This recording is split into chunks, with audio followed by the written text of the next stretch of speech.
So a big question I want to present to you guys after reading this chapter of Academia is, how do you feel knowing the fact after reading this chapter that seemingly almost everybody in UA, if not everybody in UA after the next chapter, basically passed the exam? Do you feel as though that's too much? Is that overkill? Does it make it feel a little too easy? For me personally, after reading the chapter, at first I was thinking like, really? Everybody passed? And that kind of goes back to one of my previous arguments about Academia pushing that everybody in UA, just comes together or whatever, and it does get a little bit corny, but I think with the upcoming part 2 of the exam and so on and so forth, is going to start cutting people down. Like if the entire exam, part 2, 3, and 4 and all that shit, if it still continues that everybody is passing, then I'm going to call BS on it. But so far it's like, okay, this is the preliminaries, and you got to think about it for a second. If one of these people fall out, one of the people from UA, is going to make them look like fodder, so you got to kind of let them at least pass round 1 so it can showcase for rookies, they got past round 1 or whatever, and then afterwards you can say, okay, it started getting harder and the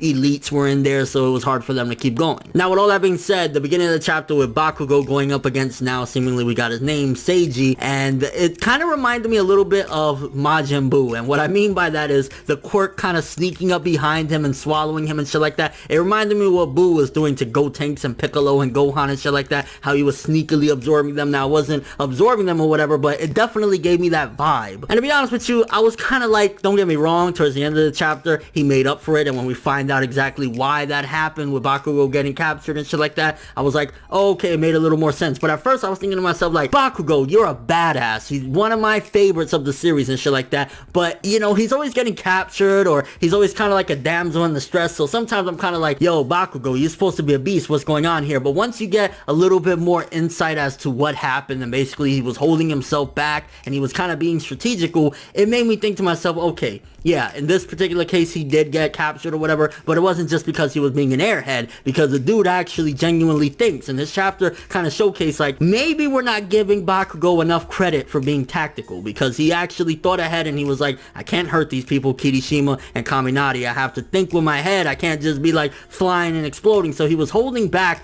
and on top of that he was actually thinking ahead and threw some grenades for Kaminari to kind of finish this off. So I was like, Bakugou, even though you got captured or whatever, it was for a good cause, and at the end of the day you deserve a little bit more credit, and I'm gonna give it to you, because like Bakugou, he just comes across as a hothead and not giving a fuck, but he really does, and that showcases really good qualities of a hero that a lot of people don't get to see with Bakugou. Everybody always thinks like, man, he'd be better as a villain and shit like that. Well, if he's thinking about his comrades, thinking ahead like that, and at the same time holding back so he don't hurt them, that's hero quality. And we find out that it's not a rock or potato, it's processed meat that he turns them into. And honestly, the quirk is really weird. It's kind of interesting in the sense that it's like, different or whatever, but turning them into processed meat and that they still feel the pain or whatever, it's kind of like, okay, I thought it was boulders, but hey, processed meat, why not? Personally, I would kind of feel embarrassed if that was my quirk, just saying. But I think if anybody deserves the most respect in this chapter is Kaminari. To finally see him really just go in, that he advanced a little bit with his quirk as well, so we got a little bit of development there with him showcasing that he could control a little bit more, having this device, and he's like, yeah, bam, got him. And then the fact that he actually gave an opening for Bakugou and Kirishima to come in and take out Seiji, I was like, this is what I want to see from some of the more minor characters actually getting a moment and it actually being badass at the same time. I was like, Kaminari, normally I'm only just like a Deku, Todoroki, Bakugou guy, like I really like, the really big ones that are cool and shit like that, but Kaminari kind of caught my eye with this one. I was like, dude, good shit. And then we got that triple takedown, baby. I was like, okay, alright, Kaminari, he, kind of winded it up, and then after he got them free and shit like that, I was like, Seiji, you were okay or whatever, but you really had to be from long distance and sneak around, and it was like in the end, Seiji was like, he wasn't as hype as I thought. Like, the other dude, Inasa, looks like he's gonna be a beast. Seiji is like,